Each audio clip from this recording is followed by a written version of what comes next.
Good evening, everyone. Welcome to the latest Aurum Academy webinar. Thank you for joining us. We are going to get started quite promptly at the top of the hour here, so I will give a few more minutes. And in the meantime, while we're waiting, we can stare at the beautiful Airway buffet picture that Dr. Lamberg has put up. Hopefully, if you are on the East Coast, you have eaten dinner already. And for those of you joining on the West Coast, um, try not to hurt yourself in the kitchen if you're cooking dinner right now. And thanks for joining us. We're going to get started in just a minute and give everyone a minute to go.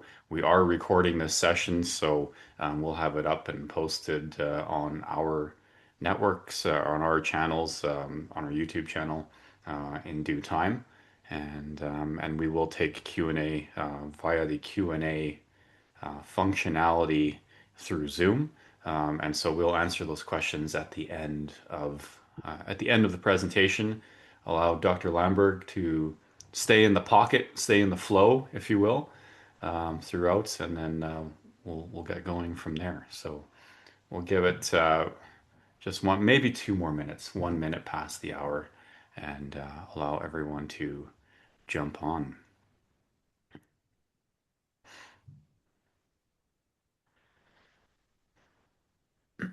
Get one last blast of water here. See, Dr. Lamberg, I saw you were hydrated. You're ready to rock. Ready to go. Is that pure water or is there something more exciting in that water bottle? I can't tell you. That's fair. Trade secret, right?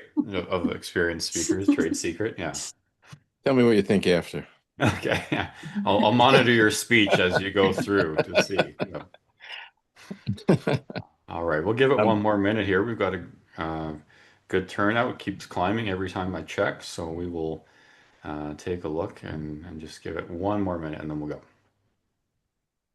It's, uh, it's a it real makes me pleasure. hungry. It makes me Yeah. hungry looking at that buffet. Yeah, it looks good.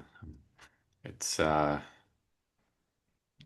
it's been a pleasure, and I'm glad we're finally doing this. It's been a pleasure to get to know you over the last it's probably a year and a half now, if not a little longer. So Yeah.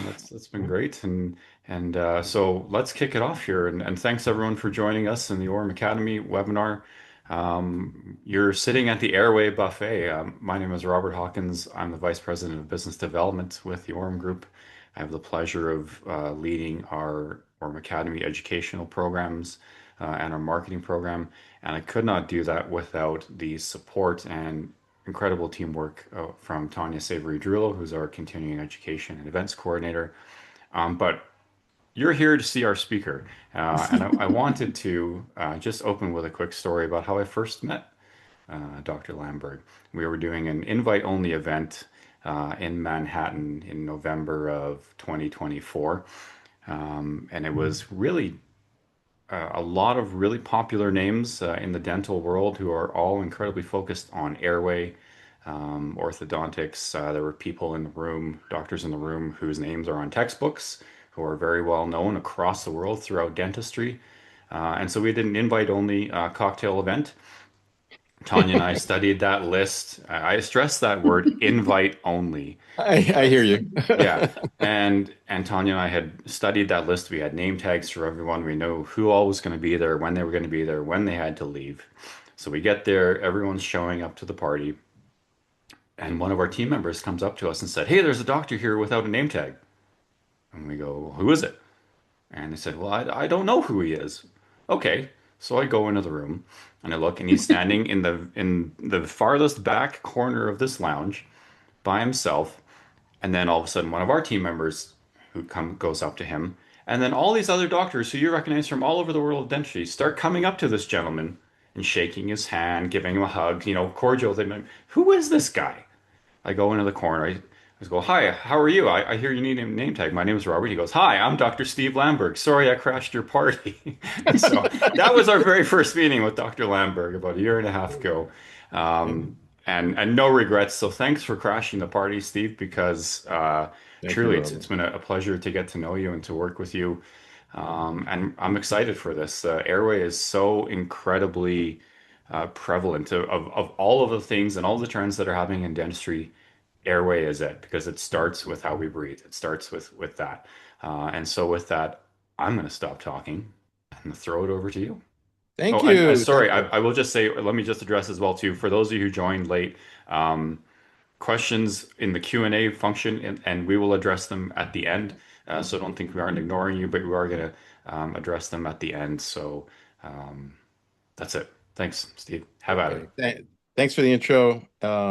Everybody, welcome. And it's really an honor to be here. I'm very appreciative of this opportunity to share some of these topics with you tonight. And I'm looking forward to hopefully passing the passion along to you because many people have said, or there are some famous quotes out there that if you love something in your heart, then in your mind, it's something that you're going to just take to right away. And Airway has been like that for me. I think it fits in the general health picture for me and my patients. I've always been interested in that, and this is right in the center of the fairway of everything that's healthy. So, without getting too much philosophical, let me just give you a quick background about myself so you know the context and where I'm coming from. I live in Northport on Long Island. I went to Washington University in St. Louis and then NYU College of Dentistry.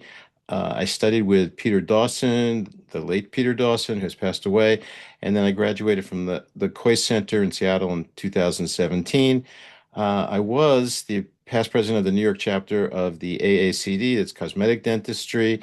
And then, after I got into Airway, it seemed like the cosmetic thing it was really exciting, and I still do it. I still do a bunch of pros in my office, and I love it.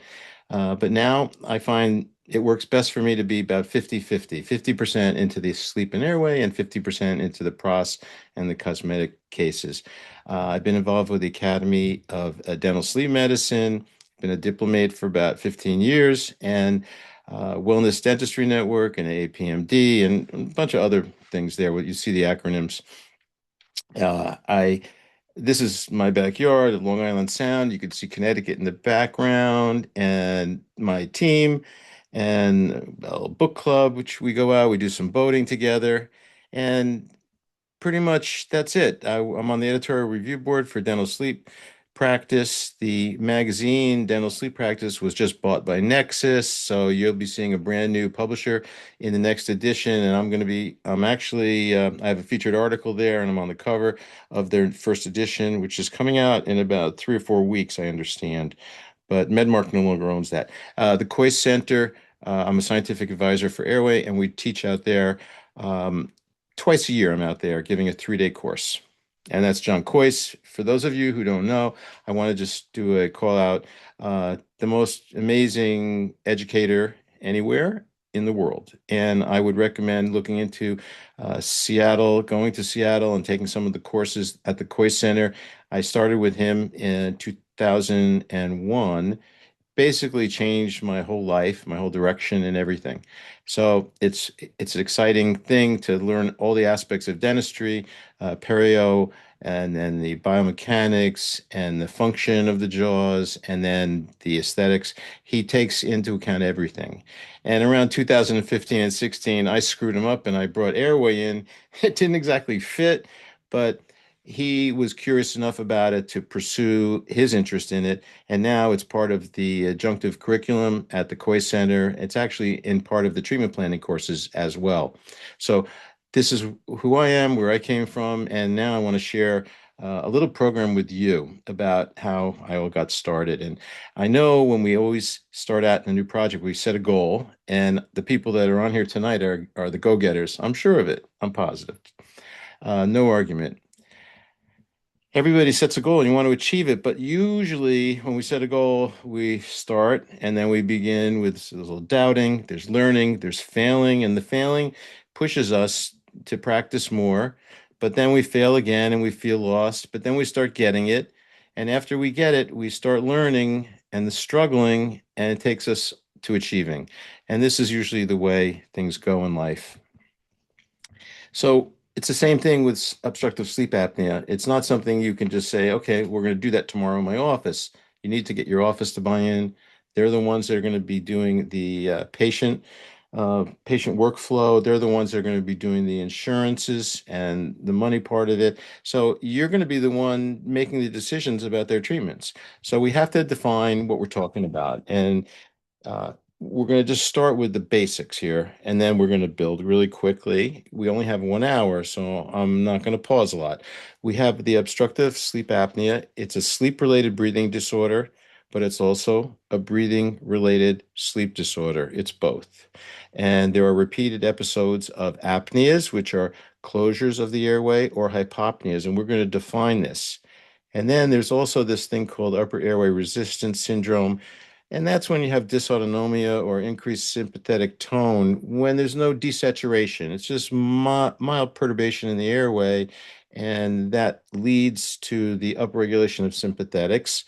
And we're going to learn about the consequences of the sympathetics in the next couple of slides.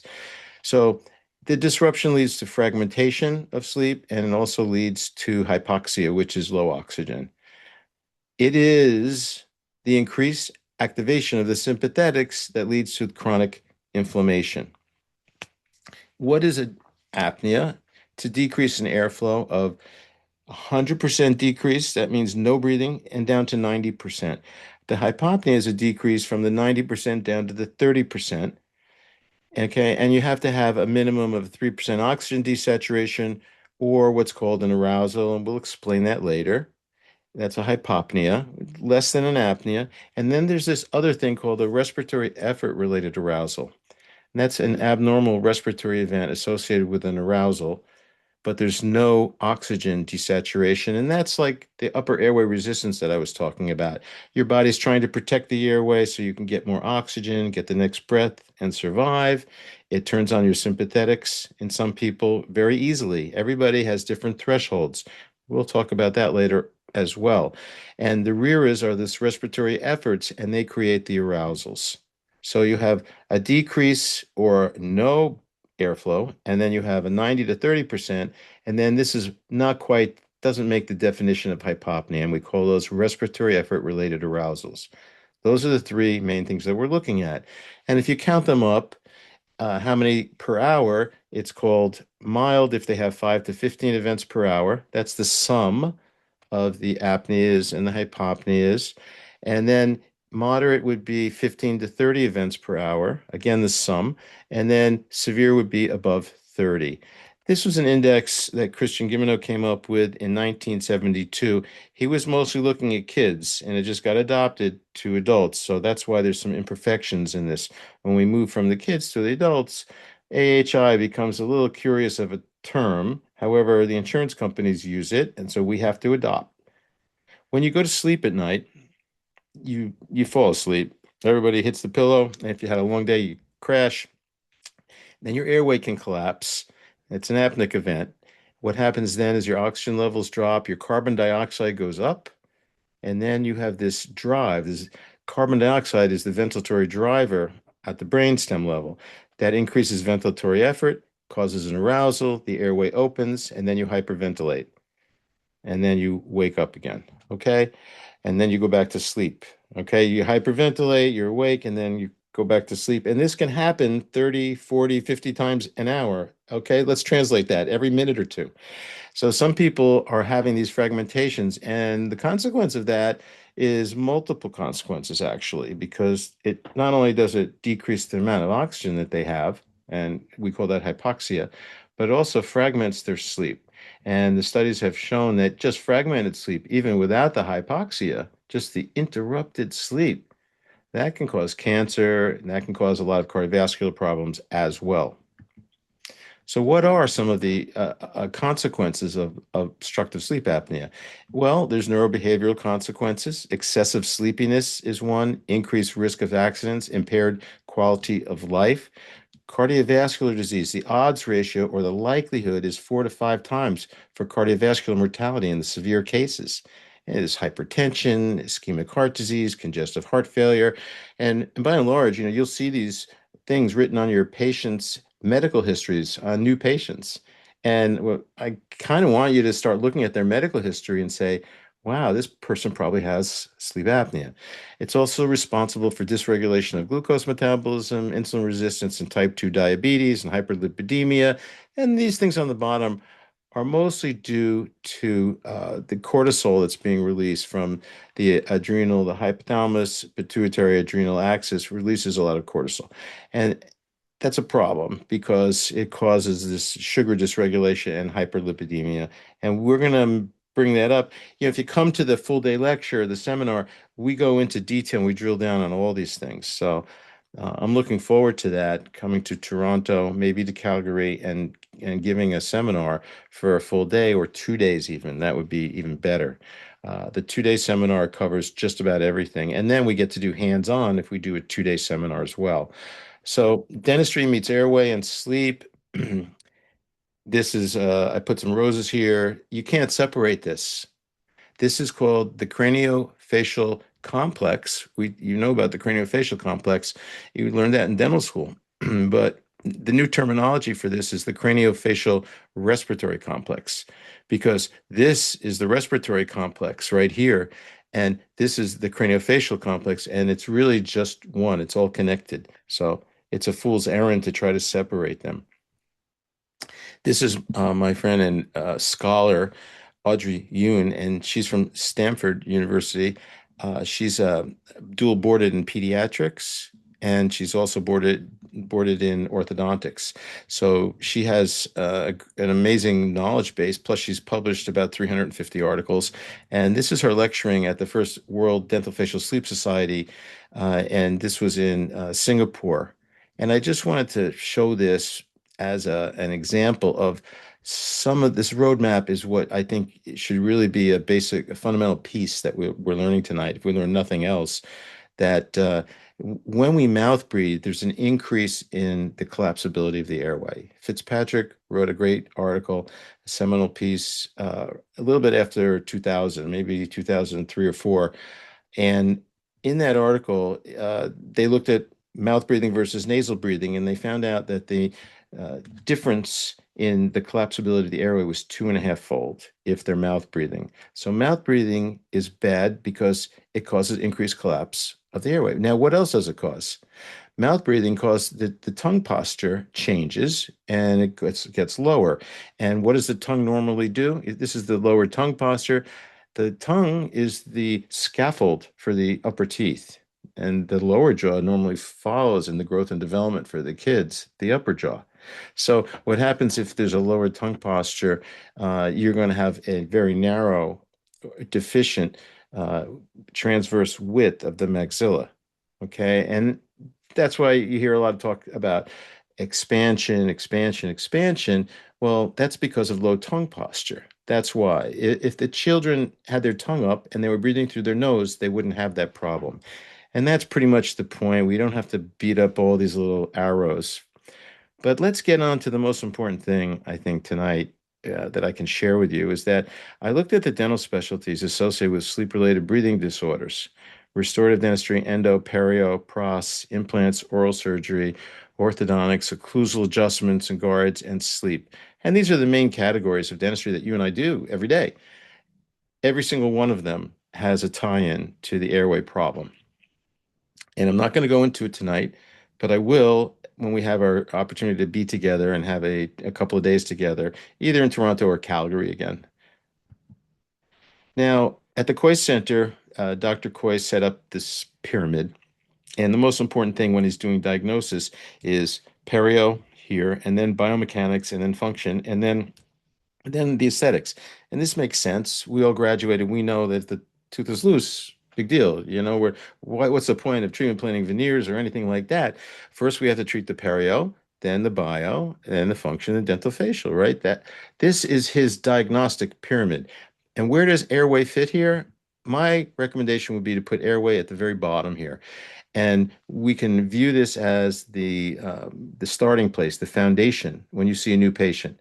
I know a periodontist. I have a periodontist friend from Chicago, and the first thing he does when he sees a new patient in a periodontal office is he looks at the airway and he asks questions about their sleep and their airway. So this is the diagnostic period. Now, let's not confuse this with another pyramid, which I'm going to show you right now, which is the treatment planning pyramid. This is the treatment planning pyramid. This is a little bit different because what I did was I switched around the perio, biofunction, and dental facial. Didn't do this to be cute. This is an actual reflection of what's going on at the Koi Center right now. Airway is still foundational, but then dental facial. And why is it dental facial after airway? Why does cosmetics come next? Because we have what's called at the Koi Center facially generated treatment planning. We want to find out where do those two front teeth or four incisors go on the maxilla, the smile line. We want to design that first. And from that, we get there? Can we get the airway working? Then can we have those the smile design the way we like it? And then we work with function, biomechanics, and perio. So just to show you, there's two pyramids, and we can discuss that greater when we're together. So going to 30,000 feet and looking down, we have a collapse of the airway or increased resistance. It doesn't have to be a collapse. And there are reasons for this to happen. It can be either anatomic, but there are also non-anatomic problems, which are the physiologic problems, which we're not really getting into today. That's neurologic stuff. And I love that. It's a great topic, but we only have an hour. Airway collapse. This leads to airway collapse and increased resistance, which upregulates the sympathetics. When you have sympathetic upregulation, which is the hallmark here of OSA, that's what leads to chronic inflammation. The cytokines are released. These might look familiar to you, and that causes dysfunction in your mitochondria and releases what's called the ROSs. That's reactive oxygen species. Okay. So this is what causes, or this is the definition of oxidative stress when you have this reactive oxygen species. It's just happening along the electron transport chain. There's a fumbling of the electrons, and you have these superoxide anions, and they're hyperreactive to everything, and they cause tissue damage. So there's an imbalance between the production of ROS and the body's ability to neutralize them. That leads to damage of the cells and the tissues. And of course, if the cells and the tissues are damaged, so follow the organs. This is just a self-perpetuating loop here of tissue injury from inflammation and problems in the mitochondria and oxidative stress and cytokines, and it goes around in a circle. But this is really, if you look at this word down here, non-communicable diseases, that's what I'm talking about right now. So in another graphic, I created this graphic just to illustrate in a simple way. We have sleep-related breathing disorder, which has been maybe diagnosed by the physician, upregulated sympathetics, chronic inflammation from the upregulation of the sympathetics, and then you have mitochondrial dysfunction leading to these medical conditions. And I want you to change the way you think when you see medical conditions on the medical history. Now, you may have heard of canary in the coal mine. So if there's carbon monoxide, the coal miners take a few canaries in, and if there's carbon monoxide, they die very quickly. So if you see dead canaries in there, you know there's a problem. I want you to look at all the medical conditions as the dead canaries. Those are the signs that we see. The patients might not see all these signs, but we're going to see the signs. That's what we're going to learn. And those are going to be the canaries in the coal mine. And what's important about that? Well, dead canaries tell us there's a problem. We're no longer going to fix the canary. And I know medicine 2.0 fixes, they give you symptoms and they look at your symptoms and they give you a pill for each of your symptoms. And they don't care what is the cause. And frankly, it's silly. So we're trying to move dentistry to 3.0, and medicine is trying to get out of its own way and move to 3.0. And 3.0 versus 2.0 comports with treating what's the cause. What is causing the problem is what we need to treat. Because if you treat the symptom and not the cause, then it's just a matter of time until another system breaks down. So you have medical conditions or non-communicable diseases, and in order to find out the cause, we have to figure out what's going on. We do data collection, and that reveals the causes. Then the causes are broken into structural causes, which are the anatomy, functional causes, which is, we talked about the non-anatomic, and that is the physiologic part. And then there's the behavioral part. how they use their mouth and how they use their lips and tongue and everything. And these are the causes, and the causes are what becomes the treatment targets. Okay. So those are dead canaries. I just flipped it upside down. But we have challenges, and that's what we have to get busy with today. We have personal challenges. We can only treat what we see, we can only see what we know, and we can only know what we understand. So there's signs, which are things that you and I see, which we have to explain to the patient, and that's called co-discovery, because things that you and I see, they don't know about a scalloped tongue or a transverse deficiency in the maxilla or a long palate. That they don't know about a edematous uvula. They don't know about crossbites. They don't understand. So co-discovery is super important. Symptoms are, that's what they feel. This is what they have to co-discover with you. They have to tell you that they're tired or they're cranky and all these other or mood disorders that they have, or they're waking up a lot during the night. These are things that they have to share with you. Those are the symptoms. So we're looking at this patient, their signs and their symptoms, and then we're trying to put the puzzle pieces all together. So the signs and the symptoms that they come in with, these are the compensations and the maladaptive adaptations. The language is a little bit confusing here. At one point, we called them compensations, and then I'm adding adaptations because some of the things that we're fixing are not immediate compensations. They are the body adapts over time, and we can talk about that more in the 2-day meeting that we have. The compensations and the adaptations are how the body survives. And then our interventions are the remedy for those things. And we're calling that remediation, or how we remedy the situation. There's two types of interventions. We can either manage it, oral appliance or CPAP would be management, or we can treat it. And treatment would be more like expanding the arches. Treatment might be sending the patient to an ENT, having the turbinates in their nose reduced or their nasal septum repaired. These are, or MMA surgery. There's so many different types of surgery. Uh, Orthodontics, there's treatments that can be done. Orthopedics, a lot of treatments can be done to correct the situation, or we can manage it. And this is oral appliances falls more under management. It's not true treatment. I wrote this article in 2019, and by and large, the way it's still being practiced this way in many places across the states, they don't make a diagnosis of what the cause is. So the patient is diagnosed with a sleep-related breathing disorder in a sleep lab, and then they are given a CPAP or an oral appliance, and they might be responder or they might be intolerant, then they might go to oral appliance, or some of the doctors might say, well, you're mild, you can have an oral appliance. None of that makes sense.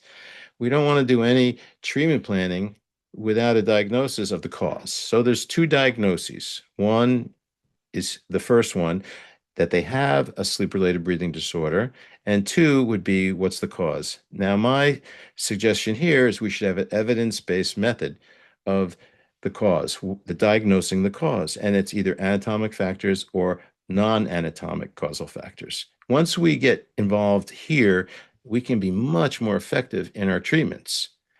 And the PCRIT is another term. It just means critical closing pressure. At what negative pressure does the airway collapse? And we'd like the airway to be able to withstand a big negative pressure without collapsing. And we intervene here with ENTs and allergists and oral surgeons and weight loss. The GLP-1s are very big now, behavioral stuff, myofunctional therapy.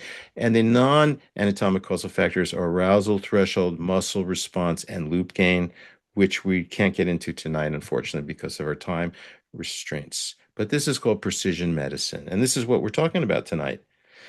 And just to let you know where we're at today, this is a very famous man. His name is Oliver van der Vieken from Belgium, ENT, otolaryngologist.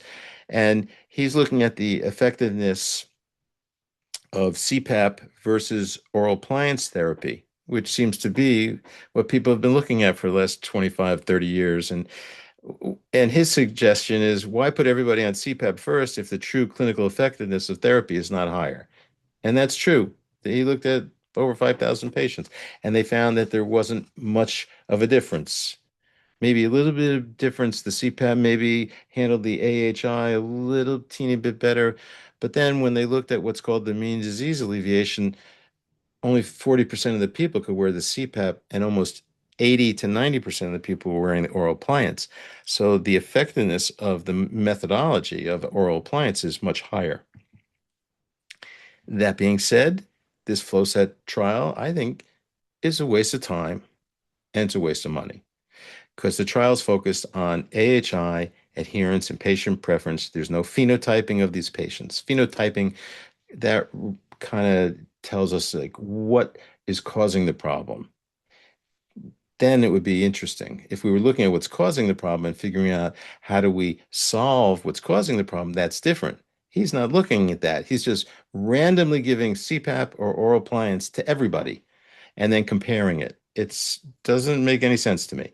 The discussion is one monotherapy versus another monotherapy, and there's no deeper dive into what's causing the collapse. So we should really address the cause.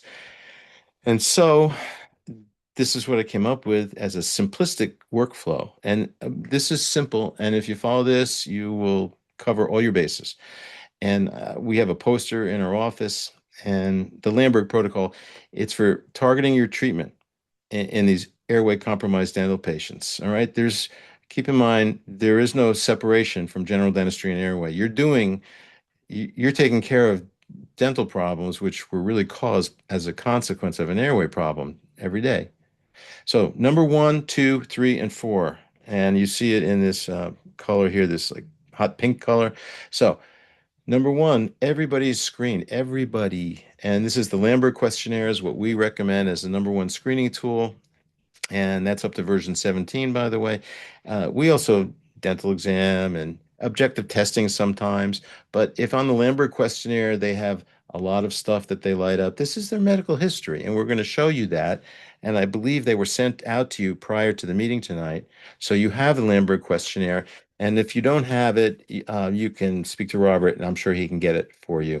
And then, or you can sign up and come take the seminar in Toronto or Calgary again. And then after they are shown to have a risk factor for having sleep-related breathing disorder, they are sent to their physician in the States. We're not allowed to do PSGs or refer for a PSG. We have to refer to the physician and have them do the PSG or send them overnight or send them home with a home sleep apnea test. That's an HSAT. And the result of the testing would be they're positive for obstructive sleep apnea, like we were just discussing. Then we collect the data, and then we find out what area we came up with 7 different domains of problems here, and we're going to go through them in the next few slides. So let me back up here. They're testing either positive for OSA or negative for OSA. Now, if they're negative for OSA, we still have to screen them for that lesser thing, that upper airway resistance, because remember, that still turns on the sympathetics. So UARS might seem, because there's no hypoxia, it might seem like it's not as bad, but it lights up the sympathetic nervous system just as much. So you can bet that you're going to have the same problems with overall health issues. So if they're positive for upper airway resistance syndrome, guess what? They have to go through the data collection as well. Why? Because the pathophysiology is the same. Upper airway resistance and OSA is the same thing, different levels. If they're negative, we screen them for insomnia. And the reason we do that is because half the people that have OSA have insomnia, and half the people with insomnia have OSA. And it has a bidirectional relationship, and each of them makes the other one worse. So we always want to find out if there's insomnia because that's a different treatment. And this leads to the targeted treatment algorithms. And those are your 7 target domains. Okay, so again, 1, 2, 3, 4. We're going to go screening everyone. And here's the Lambert questionnaire. It's hard to read this, I'm sure, but you don't have to read this. It's just all the different specialties of medicine. And there's a couple of questions in each one. And if you get the book, you can get this on Amazon, and it's not in French yet, but it's in English, and it's in Spanish coming out. It just came out last week in Polish, and it's out in German as well. Quintessence is publishing that, and Quintessence is publishing it in Spanish, but it's in English on Amazon. It's easy to get. and it's inexpensive. It's a little paperback. And what it does is it goes over each chapter represents these areas of medicine. Okay, so we're not going to go through this tonight. Gastro, neuro, endo. So these are all the chapter headings, and then it explains why I asked these questions. Basically, it's an interpretation key for the Lamberg questionnaire. And after a while, you'll start looking at the medical histories that the patients fill out, and you'll get it. You don't even need the Lamberg questionnaire if they put enough things on a medical questionnaire sheet. But we do the Lamberg questionnaire on every patient, anybody that walks in my office. Dr. Coyce came up with this. This is a orofacial screener. The hygienists might like this. It's very graphic. It's easy. They can see if there's mouth breathing, mentalis strain here. If they have big tonsils, that would be a risk factor. This is just a screening. This is a screener. That's all this is. Malampati. And then if they're tongue tied here, or if they have scalloping of their tongue, these are things that we're gonna get deeper into this when you come to the real 2-day course, and the facial profile might be retreated in many instances. So let's get on to that was the screening. Now we're going to get on to the testing. So you can either refer to the MD to order your sleep study when you need objective data, or you could use a bundled service, Sleep Corner. Itamar, I know, has one, and there's other companies that have them in Canada. And you can call them directly. You don't have to use the physicians in your neighborhood, and they can send or mail a home sleep apnea test, which in some cases is disposable. In some cases, they have to mail them back. And you can do it that way. But I like to work with the physicians in my area. Now, you might bump into physicians that you refer to that are very disappointing. They might say, this patient isn't a problem, don't worry about it. Or it might be borderline. Or the physician might also say, gee, your patient has mild apnea, they need a CPAP. And that's really kind of absurd because, again, they're looking at the index. When you say mild, moderate, or severe, that's a consequence of the airway collapse, right?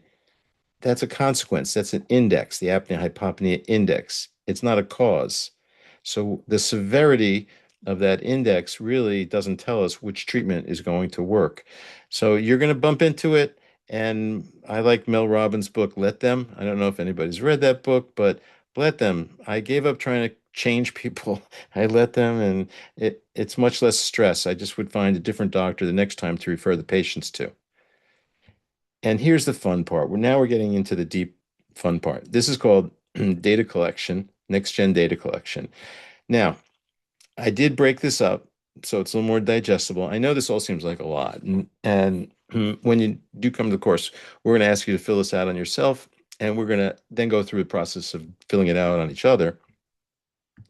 But this is what it looks like. We want to figure out what the treatment targets are. And if we don't start collecting data, how are we going to know what to do? At this point, after the first half of the seminar, you already know we're not going to use the AHI as an indicator for treatment. Doesn't make any sense because it doesn't tell us what's causing the problem. It just tells us the consequence. And this is what this looks like. So let me break this down. Don't don't be too reactive here, okay? We have structure. That whole top part is structure. This is the main part of it. And it's color coded, and I'll tell you why in a minute. And then functional part is here. This is the non-anatomic loop gain, arousal threshold, dilator muscle response. And then we have behavioral stuff here. And we have habits and muscle function. And this green stuff, see it's green here? And if I look up here, it says oral myologist or myofunctional therapist or speech and language pathologist. Those are the people that we refer to handle this stuff. See the yellow stuff here? All the yellow goes to the orthodontist or the oral surgeon because I don't do that stuff in my office. I don't do MARPs in my office. I don't do procedures. We're going to touch on some of these treatments, some of the remediation, but we're not going to go into detail tonight because of the time constraints. What if they have nasal obstruction? Well, that's here. And this color goes and corresponds with the ENT or the otolaryngologist. Tonsils, enlarged uvula, allergic shiners, Denny Morgan lines, peak nasal inspiratory flow. And we have measurement tools in the toolkit that we can share with you. They're $100 for the peak nasal inspiratory flow, and I can tell if the patient has nasal resistance. I don't need to have a fancy exact tool. I need a screening device, and that's what this is. So, and then we have the dentist, TMJ stuff, excessive wear and recession, erosion, more than eight missing teeth. These are risk factors. All right. Here we have clinical, and then we have cephalometric stuff, and then we have CBCT.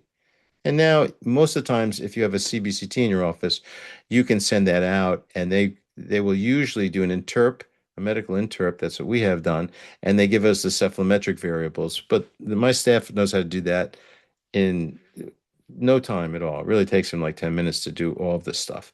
As a matter of fact, I should stop for a second and tell you that when the patient has been referred or wants to come in for a sleep evaluation, it's an hour and a half in my office, and it's a full hour with my staff. They do the CBCT, they do most of this clinical exam, and then I come in and I overlook everything. And then together we have this co-discovery, explain what this means so the patient has an understanding and so that they share the problem. Again, just data. And none of these data points are the end all, okay? All the cut points or the high risk factors are already listed here. You don't have to go look up anything else. Everything is right here. Intermolar distance, and also if they're kids, intercuspid distance, the angles. These are all where the red flags are, or where I would consider there's some concern about having a risk.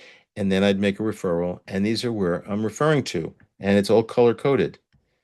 Sometimes my staff will say to me, well, we already referred the patient to the orthodontist and the myofunctional therapist and a pulmonologist because they had lung deficiency. And I think that's fantastic. So we have a lot of fun with this. It's really great. And what it does do is the data leads us to find out, is it a nasal problem? Is it a soft tissue problem? And I'm going to show you what that looks like now because we break the areas into 7 domains. So we have this data, and from this data, we break it into nasal resistance, soft tissue restrictions, skeletal or dental compensations. These are just what I call target domains. And within each of these 7 domains, we have a graph that's coming up, and I'm going to show you how we break it out. And you'll see it connects directly with all this data. So without further ado, let's take the first one first. This is nasal resistance. Okay, this is the first domain. This is the most common one. This is one we see all the time. They can't breathe through their nose. They have allergies. Their mouth breathing increases the collapsibility. We talked about the Fitzpatrick article. And so nasal resistance and obstruction. Okay, so along the top here, these are the adaptations and compensations. This is what the body's doing to stay alive. Hypertrophy turbinates, congestion, mouth breathing, deviated septum, a narrow nasal floor. Okay, that the tongue has dropped, right? Internal nasal valve collapse, narrow nares. Okay, these are the adaptations and compensations, and these are all of the treatments in this other color. So if they have large turbinates, we can do turbinate reduction. The ENT can, not you. Then the myofunctional therapist can work on mouth breathing, nasal lavage, nasal unblocking exercises. If they have a deviated septum, septoplasty. What if they have a narrow nasal floor and they can't get air through their nose? That's why they're breathing their mouth. It was a growth and development problem. Maybe a MARPE, which is a rapid palatal expansion. Internal, external nasal dilators, which would be management tools, not treatment tools. And then the internal nasal valve collapse, there are batten grafts and nasal dilators. And if they have a narrow nares, this is the external nasal valve. There are other batten grafts that can be used or external nasal dilators. And we're not going into all of these treatments tonight. This will take a couple of days to go into all this stuff and actually talk about all of these things. And then number two would be soft tissue restrictions. And this gets interesting because soft tissue would be the soft palate that sometimes looks very long, hanging down, and you can't actually see past the end of the soft palate. And that's because of the negative pressures from the apnea for many, many years. Sometimes it pulls on that tissue so much, you get this long, hanging soft palate. Then the tongue can be large, or you can have a tongue tie. And then there's weight management issues. They might be obese. So let's just look a couple quickie things here. Soft palate, they might have large palatine tonsils, large pharyngeal tonsils. That's obvious, tonsillectomy. What if it's a long palate? Well, there are some procedures which pull the posterior part of the palate forward. That's like a barbed repositioning pharyngoplasty. There's also OAT. OAT is oral appliance therapy. And then there's pillar implants, not too popular anymore, U triple P or sleep position trainer. So you see how this is, all these treatments are specific. So it's funny, patients come into me sometimes and they say, my doctor said I should look at having my uvula reduced, or they didn't even do any data collection. They just know one of these many treatments that you're looking at right now. But I tried to associate the treatments with what we see and make that part of the data collection. And since we're on OAT right now, oral appliance therapy, I thought that's a good lead in to talk quickly and do 4 or 5 slides on oral appliance therapy. So we're going to take a break from that and go right to the OAT, oral appliance therapy, the impact on the airway. What does it do? Well, first off, where's the most common place? It's right behind the palate or the velum. That's where the collapse is happening frequently. And what happens when you put the appliance in? It increases the lateral dimensions. That's what the MAD does. Okay. And the DSATs are dose dependent with the advancement. This is what it looks like before. This is the posterior view. And look at the width of the airway after. And this is from above. Superior view before, and that's after. Now, fact, OAT shows equivalence to CPAP, like that FlowSat study. There's also the choice study. I can go on with other studies. OAT and CPAP very similar in mild to moderate. But what about severe? These are just 6 studies here, and here are 6 studies. Success with OAT for severe OSA. So any of the ENTs that you send to, if they say, well, if it's a severe, they shouldn't have an oral appliance. They should go right to a CPAP. You know, it doesn't make any sense except for the fact that that's been a habit for them to make those referrals. And that's where the history of this comes in.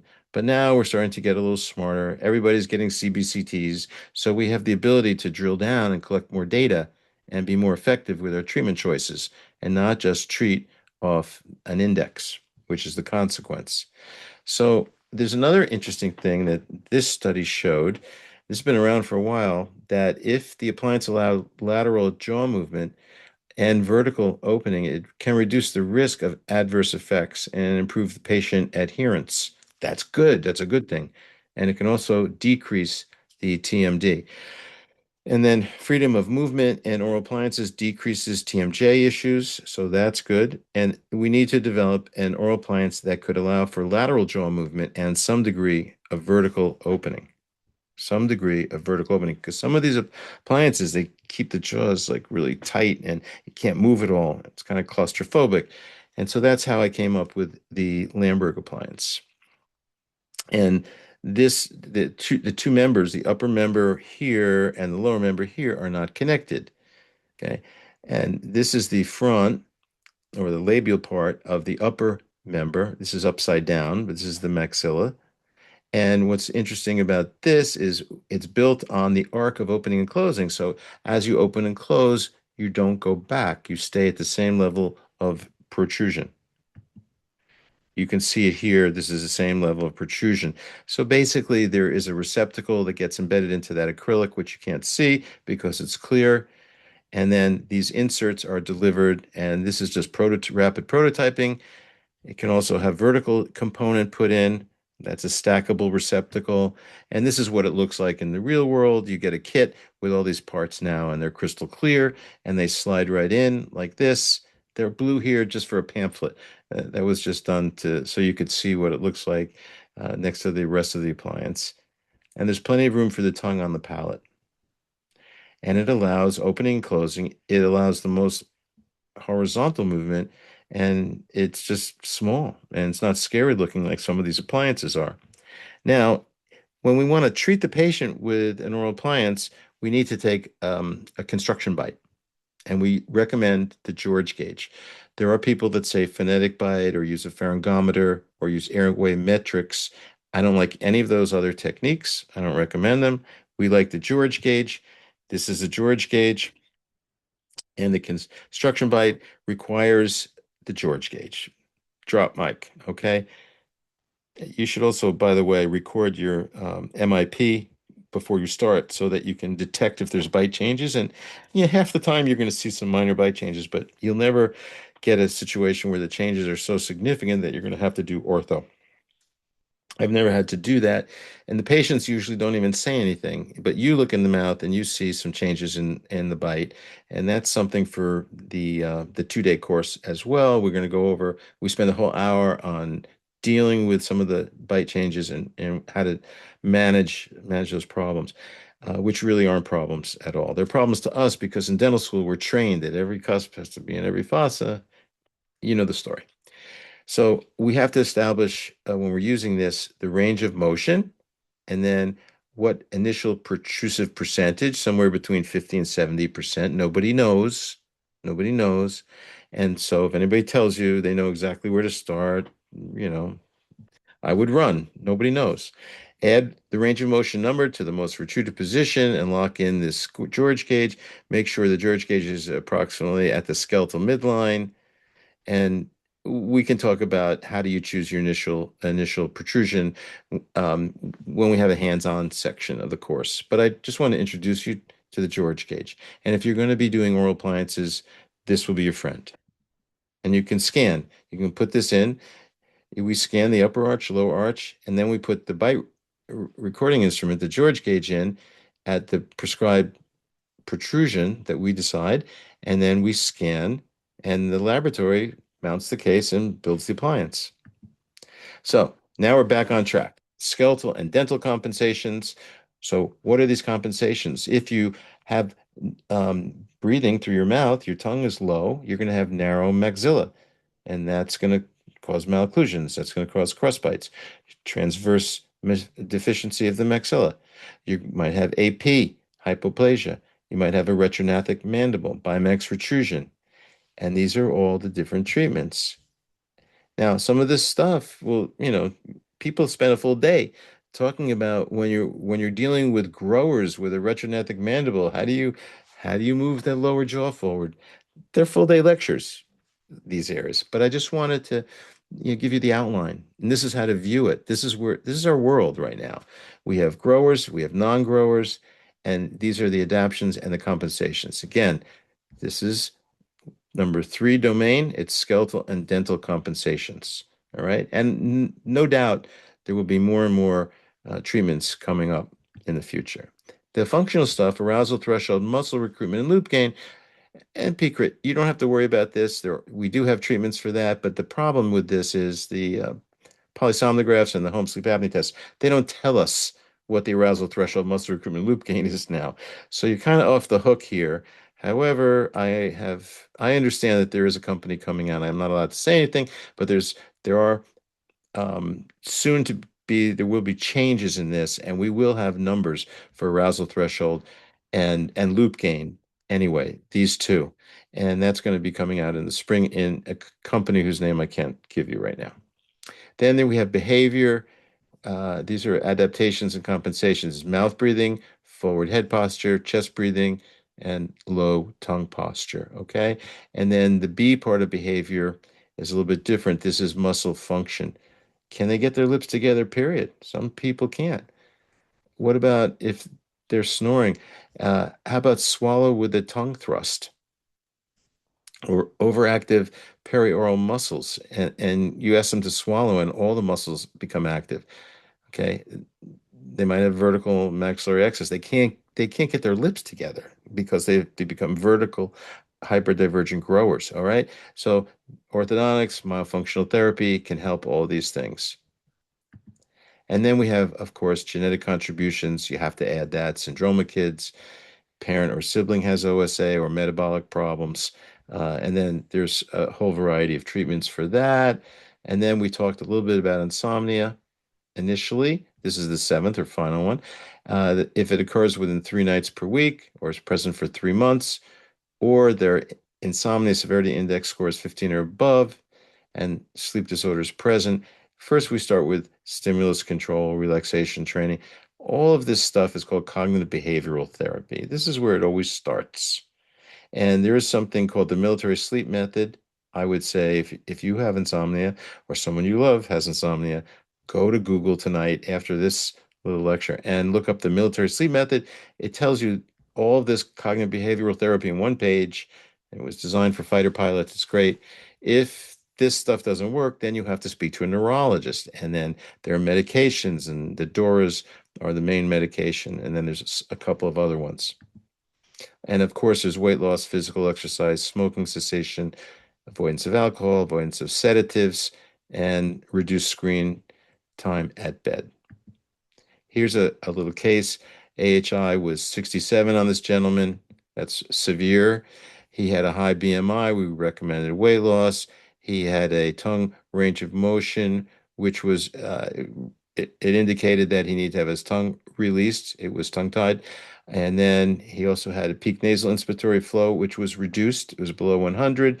He had enlarged turbinates, and the turbinates needed to be reduced, and minimum cross-sectional area was below 110. It was only 88. He had a deviated septum and large swell body, which is tissue that's erectile tissue on either side of the septum, and a concha bullosa. That's when the turbinates become pneumatized, and they get very large sometimes, and it's a torturous path, and people can't breathe through their nose, and they become mouth breathers. And as we said earlier, when they become mouth breathers, that increases the collapsibility significantly. So he had his tongue released, he had his turbinates done, and his AHI went down to 1. He also had myofunctional therapy. So a combination of a little release of the tongue, a little ENT, a little myofunctional therapy, all the stuff together. So don't do monotherapy anymore. And there are other issues in the last 5 minutes that we have. I'm going to try to wrap this up by 2 minutes after, actually. So we have 7 minutes. Uh, this is GERD and laryngeal pharyngeal reflux that causes inflammation. Anything that infringes on the airway, makes the lumen smaller, is going to necessarily increase the speed of the air that goes through the lumen. And when the velocity increases, its fluid dynamics, it drops the pressure and causes collapses. So tumors and masses, that would be in the same category there. Fluid shifts, pregnant women, third trimester, they lie down, and then their neck swells up a little bit. I mean, this is just all the fluid that's in the body. And then there's lung volume can be compromised by the fetus, neurologic problems, vitamin D deficiencies, aging, low iron, hormones, diabetes, and we'll get into detail. Again, the 2-day course is great because we have plenty of time to talk and have questions answered about all of these things. Then there's the circadian rhythm dysregulation, which is it's a whole lecture in itself. And the summary here is the intermittent hypoxia and the fragmented sleep leads to circadian clock disruption and dysregulation of these clock genes, and that alters your respiratory function and muscle contractility and airway resistance and collapse. So there's a circadian component to airway collapsibility as well. And this is kind of funny. This is a trigeminal reflex TCR, which is a little complicated to get into in the last 5 minutes, so we're not going to, but it enhances vagal dominance. That's what this is about, this trigeminal cardiac reflex. Okay, so it's chewing or jaw extension, and it sends these signals through the motor nucleus, vagus nerve, and it causes vagal dominance, which inhibits sympathetics. So it downregulates the sympathetics. And interestingly enough, it leads to increased resistance and upper airway and collapse of the upper airway. But look what's going on in China here. This is funny. So adult pacifiers are trending in China, and that's what's going on.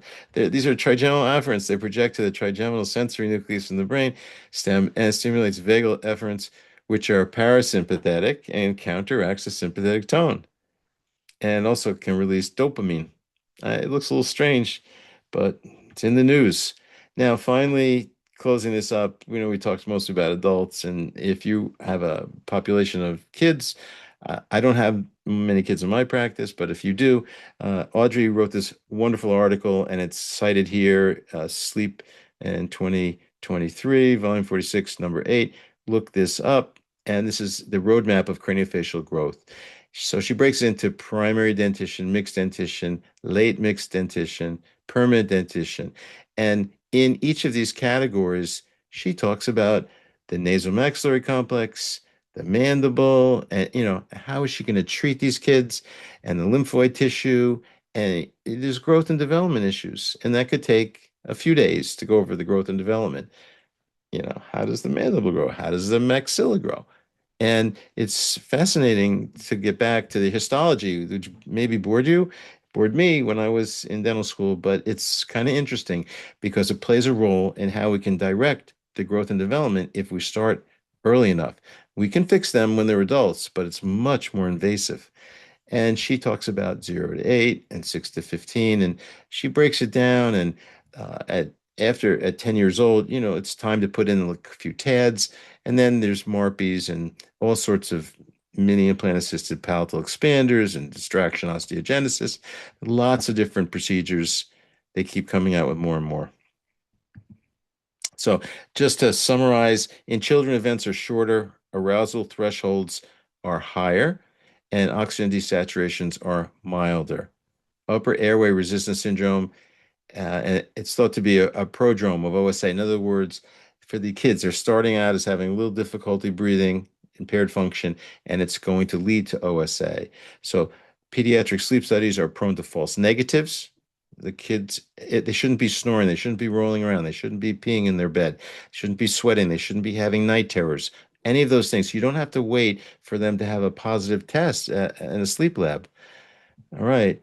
Just want you to know that, because they might not be positive with, by the way, it only needs one, an apnea hypopnea index of 1 to have OSA if you're a pediatric patient. So I would recommend that if you have kids with symptoms, and you can discuss these, and we're going to talk about what that means in a minute, that they should be treated for growth and development reasons. Okay. Then there's night to night variability. Primary snoring is not good. It has measurable impact on attention, executive function, quality of life. So, in practice, symptom-based tools and targeted history and exam align more closely with functional impairment than AHI. So, the summary: pediatric PSG derived apnea-hypopnea index thresholds are extrapolated from adult frameworks rather than derived from pediatric outcome trials. And using this single metric alone oversimplifies pediatric disease. AHI can miss key components of sleep disorder breathing. So treat the patient, not the number. AHI can be used as one component, but you want to look at the history, the symptoms, the school performance, the validated questionnaires. AHI shouldn't be used as a sole barometer, and we know that. And we give this out this is the Lamberg questionnaire for pediatric airway and sleep. And this is pretty much, I took this from the Chevron questionnaire, which is a validated questionnaire.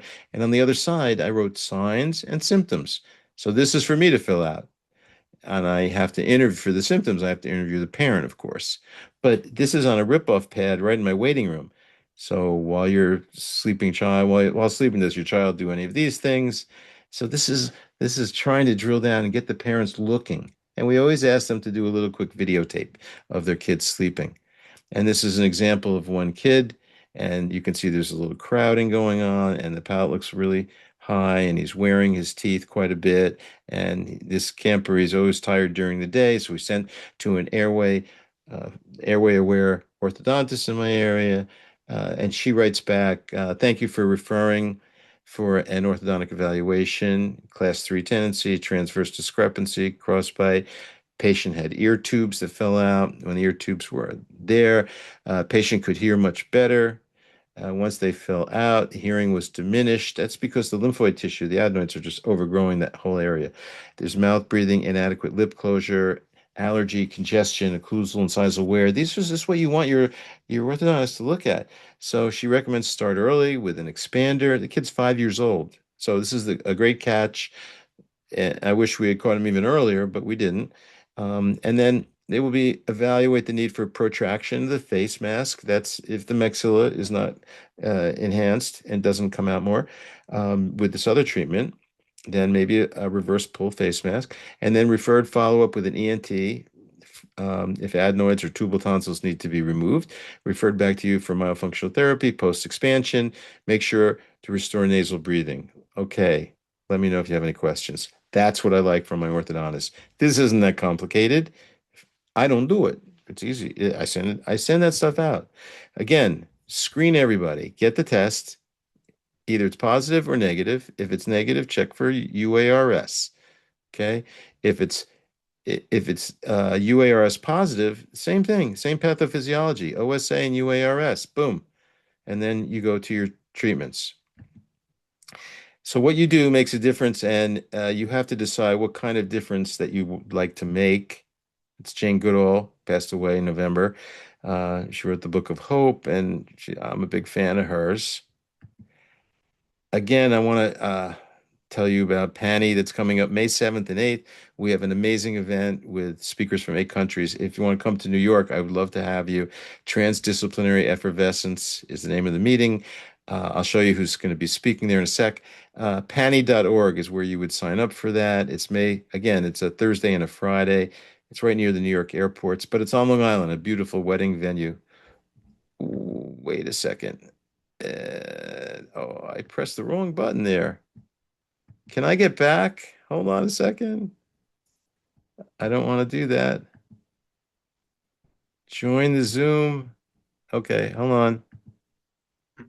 Steve, you're still with us. Just got to pull your presentation back up. We Okay. still have you. Yeah. So Okay, I'm almost done. I'm so no close. worries. Yeah, you're great. You didn't press the big bad red button. So Okay, thank you for that. Okay, so here's Panny. I just have 3 slides left. So we got the panny.org. This is where you sign up. Here's the speakers. Look at this. Patrick McEwen. He will teach breathing re-education. Then we have Audrey Yoon, who you saw in some of the slides. Stanley Liu is a surgeon, a sleep surgeon. He does the skeletal surgeries. David McIntosh is an ENT from Australia. Bill Harrell's an orthodontist. Mike DeLuke is from Florida, Nova University, ortho. Stefan Decker is the top aligner therapy guy in all of Europe, and he's from the UK. Alan Crean, practice management. Boris Chernobylsky, ENT. Christian Leonhardt, George Mandelaris, he's a periodontist. That's Airway. Sam Weaver is from LA, and she's great. She's myofunctional and speech and language pathologist. Same thing with Nicole Goldfarb. She's from San Diego. And then we have Janine Stein, Mike Cantrell. We have a lot of stuff here. Herman Ramirez is from the outside of Toronto area, ortho. And Karen Davidson is going to talk about nasal resistance and how she measures it. And then we have Jahendran, he's an MD, he's an ENT coming from Malaysia. Now, if you want to come to Poland in 2 weeks, I'm going to be speaking. I'm doing a full day, April 16th in Krakow, in conjunction with the Dental Spaghetti. I'm doing a pre-meeting for a full day. And this is Maciek Zaro and a friend of his. They're skiing. And they said, come on, a few days early, we'll go skiing. So just to let you know, Krakow is it's the biggest square in all of Europe. It's gorgeous. The food, it's okay. But the people are, you couldn't have nicer people. They're so warm and they're fantastic. And they usually have about 350 people at that meeting. It's called the Spaghetti, Dental Spaghetti. And most of the history there is that Italiano, Dental Italiano is part of the whole Polish thing with the cosmetic dentistry thing. It's a big cosmetic push. And so Dental Spaghetti meeting, again, it's actually the 17th and 18th. I'm doing the 16th, which is the day before. Then I want to alert you to something a little closer. If you don't feel like going across the pond, there's the World Dental Facial Sleep Society in Baltimore coming up June 13th and 14th. That's Baltimore Inner Harbor. It's really great. I'm speaking there. I'm just doing a half an hour, so it's shorter than tonight. And then they have a very lengthy meeting. They have like 2 ballrooms going for the whole day for 2 days. And I highly recommend that. Audrey Yoon started this group, and I have so much respect for her. I can't even say that. If you want to take 2 days on Long Island, we give a course at my yacht club. So it's right on the water. It's a beautiful place, and that's September 17th and 18th. And you can call my office. This is the Vienna Airway Congress, and that's if you want to go to Austria in October. On the 16th and 17th, this is Christian Leonhardt, and this is Stefan Decker and Christian, and it's a beautiful building. I'm doing the keynote for that. And I'm going to be talking about data collection, basically. It's very exciting what's going on in the world in Airway. So I want you guys to have a lot of fun. This is the group in Poland. This is Steve Carstensen, who is chief editor of DSP. This is Herman Ramirez from outside of Toronto. Here's Audrey and Stefan Decker. This is a group I just lectured to in October in Israel. I'm glad I did it, and I wouldn't want to go to Israel now. This is my friend Don Pantino, who was the first president of the AADSM. Amazing. And I'll close with one quote, and I apologize for going over. Although mastery of treatment choice and execution is essential, the highest level of mastery is and always has been preventing the need for treatment. Preventing. It's therefore essential to become sensitized to the first signs of the cause. So while we were in Seville, we had a couple of mocktails and we came up with that. And just wanted to leave you with that because prevention is really where it's at today. It's no longer acceptable to be chopping people's skeletons up when we can know more. We know more. When you know more, we can do more. So it's what we see is that is very important. And I just want to say thank you, Robert. Thank you for this opportunity. And I know Robert's working on some dates for the fall for me to come up to Canada. I would love that. And if when that happens, we'll send you some paperwork beforehand. Maybe you can get some PSGs on yourself or some pulse oximeters tests on yourself, and we can discuss your individual cases or your patient cases as well. And there's going to be a whole bunch of hands-on that we do, not just slides.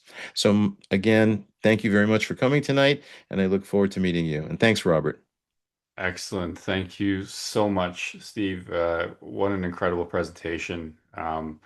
It's so, I mean, we've got a lot of questions in the chat, so I'll give you a minute to hydrate, catch your breath for a minute here. Thank you. Um, I'm thinking, obviously we don't need to limit to Canada. We can go, across North America, but I think we should do it at a time when your Islanders are playing the Flames or the Maple Leafs and see how loud you can cheer for the home team, if you're a hockey fan. But Okay, we'll um, talk about that. yeah, Great. so we'll do that. So I've got a few questions here. If you're welcome to keep your screen up as well too, but I'm gonna just ask them in chronological order as they came Sure. in. So Jennifer Martins asks, "Why don't you like the phonetic bite?"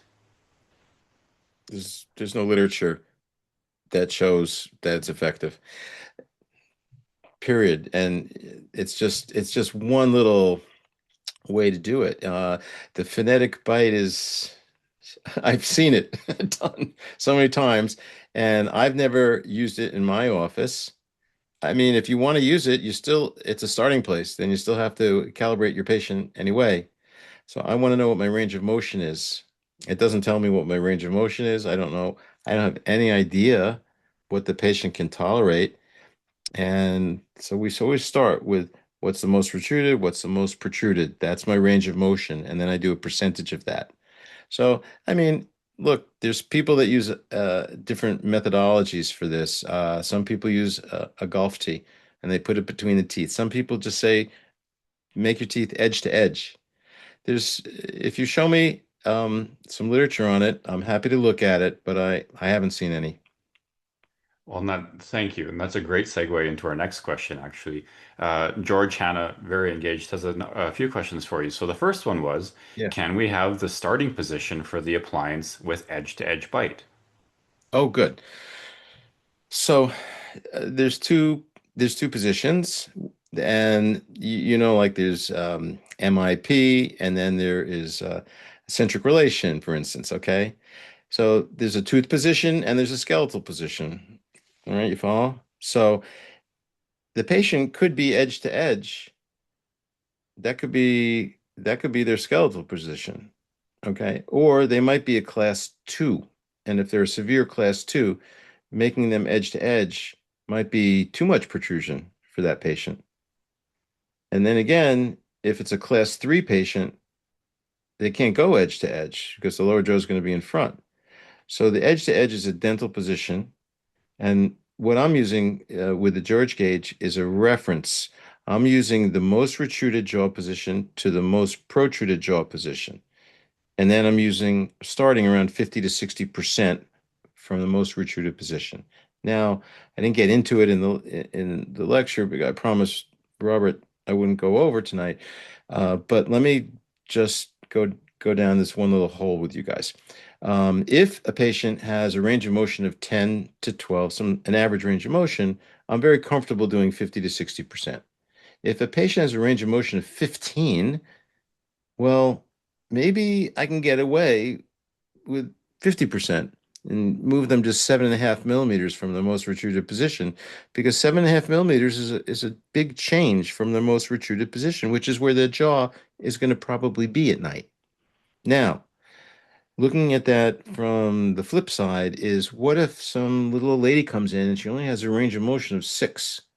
Total range of motion from the mandible being retruded to the mandible being protruded, it's only 6 millimeters.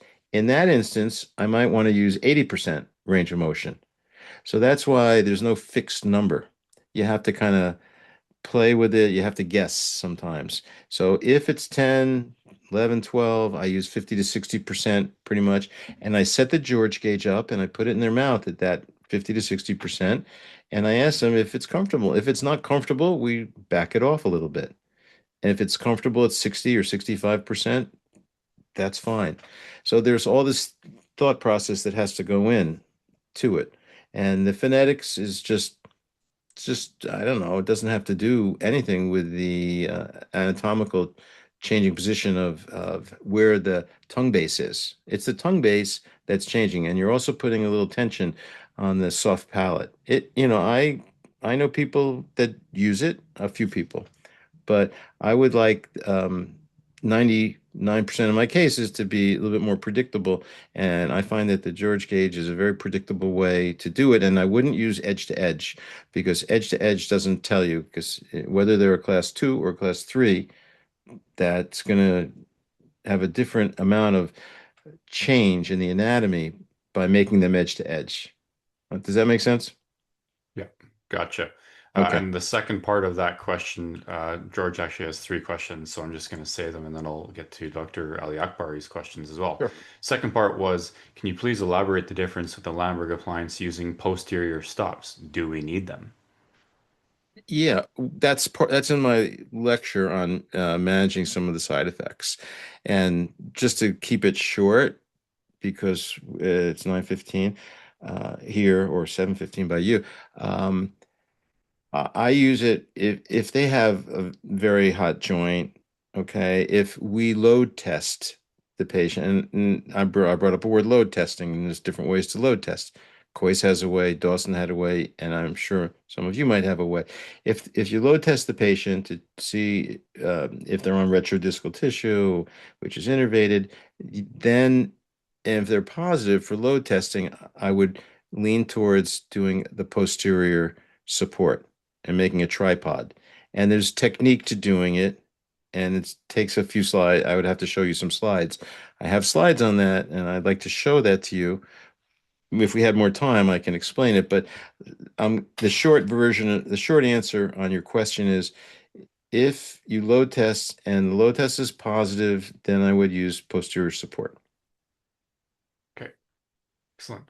And then last question from George was, can you titrate the Lamberg appliance during a PSG test?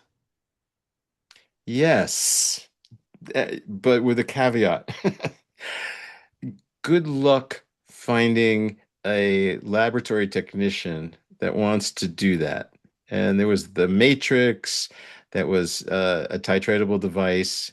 I have a piece that goes in to the Lamberg, and it's in my lecture. It's in the 2-day seminar that if you come to that, that would be great. And I can show you how we do with it. And I made it and I went to a couple of different sleep labs. They're all chicken. These guys don't want to take the risk. What if the screw falls out and they don't want anybody to choke on it? And you have to train a laboratory technician in a sleep lab. And usually the sleep technologists don't want to take the chance and the risk. So theoretically, you could. I do have a plastic screw that does, and I have a special insert that goes into it. So theoretically, But from a practical sense, the answer would be no, because you're not going to have the opportunity to find a sleep technician. I don't think that would do it. If you have a best friend that's a sleep technician and you want to try it, give me a call and I will get you the parts. Okay? I'm happy to do that.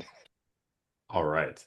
And then the last two questions here from Dr. Cyrus Ali Akbar, who's done a couple cases with us. Thank you, Cyrus, for your partnership with us. First one is regarding protrusive calculation, and it says, or he asks, do we add the centric occlusion value to the maximum protrusion value and then calculate 60% of that total to determine the initial protrusive setting?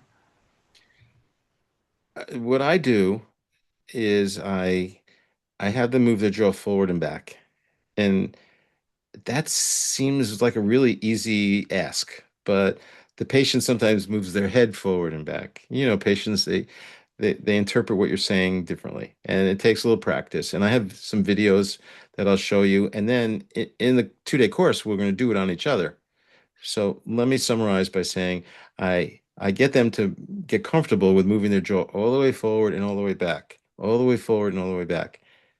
And the occlusal position doesn't have anything to do with it.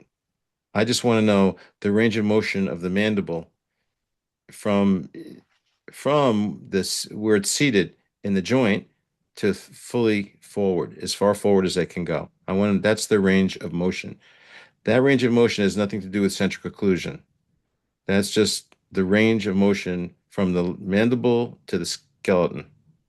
And once I get that, then I pick a number of a percentage based on what is the range of motion. And again, if it's a normal range of motion, 10 to 12, I like 50 to 60% in that range. And you're going to have to calibrate this.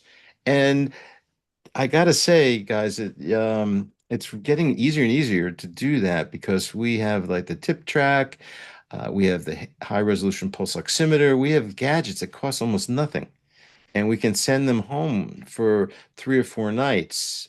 And the appliance can be adjusted by the patient or by you, and you can do repetitive studies to see. And these aren't real sleep studies, so we're allowed to do them and we can see the efficacy of the different positions.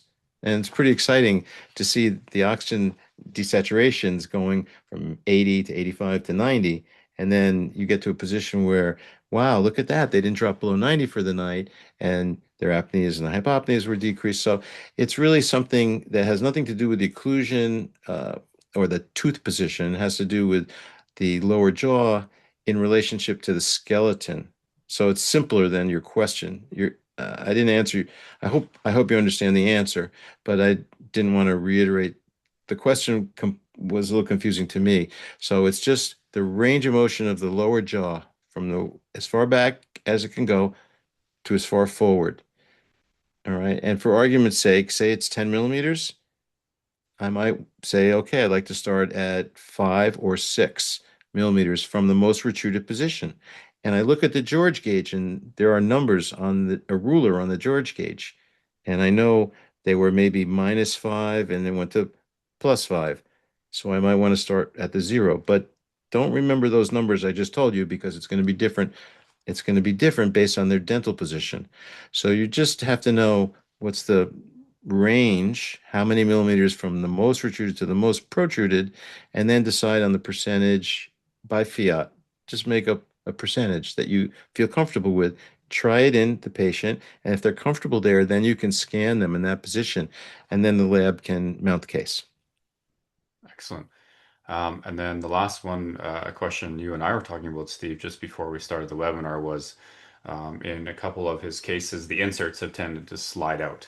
Is it a common issue, and is there anything that they can do to address that chair side in office instead of having to send it back to the lab, in this case, us? Oh yeah, yeah. That's a rarely does that become a problem, but it sometimes it's just injection molded pieces. So if it's a little bit wiggly, a little bit loose, we take a little bit of flowable, just a tiny bit of flowable, and put it in the receptacle, and then seat what we call the insert into that receptacle, and that locks it right in.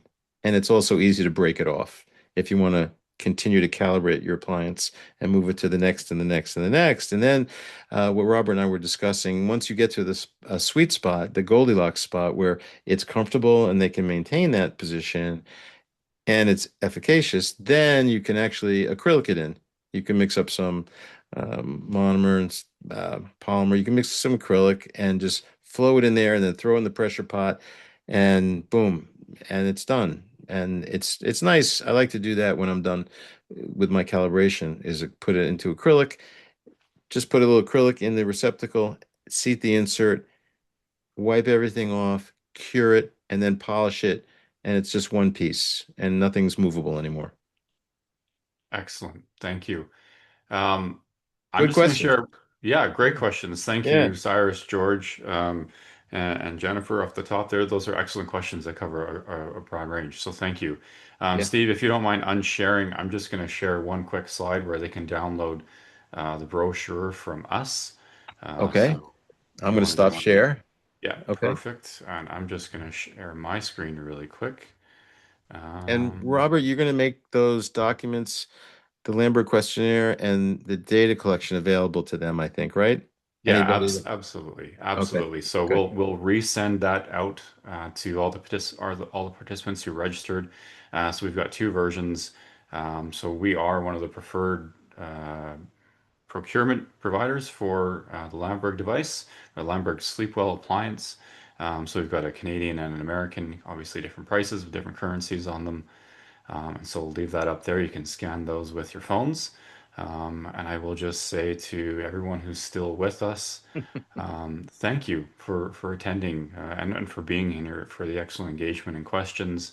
Airway is so critically important, and no better person to tackle such an important topic with than Dr. Steve Lamberg. Steve, thank you so much for your time. You're welcome. We will send out some dates once Steve and I get a chance to figure out his very busy travel schedule for the fall. We'll find some dates to lock it in, and then we'll have those 2 days and where we can do all the testing on each other and put some of this into action here. So Sounds good. good. If Thank you. there are no other questions in the chat and in the Q&A, I will say thank you everyone and have a wonderful evening. Excellent. Good night. Thank you.